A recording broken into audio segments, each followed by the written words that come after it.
بسم الله الرحمن الرحيم.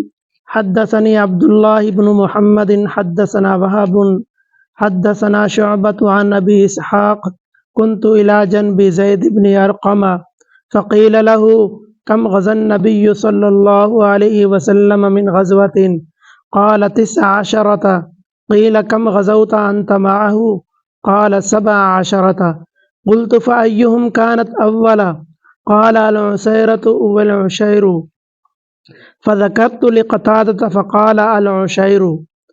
فرمایا کہ میں ایک وقت حضرت زید بن ارقم رضی اللہ عنہ کے پہلو میں بیٹھا ہوا تھا، ان سے پوچھا گیا تھا کہ نبی کریم صلی اللہ علیہ وسلم نے کتنے غزوے کیے؟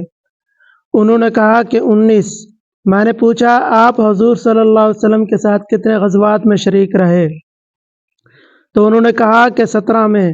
میں نے پوچھا آپ صلی اللہ علیہ وسلم کا سب سے پہلا غزوہ کون سا تھا؟ کہا کہ عسیرہ یا عشیرہ۔ پھر میں نے اس کا ذکر قتادہ سے کیا تو انہوں نے کہا کہ صحیح لفظ عشیرہ ہے۔ صحیح بخاری حدیث نمبر 3949۔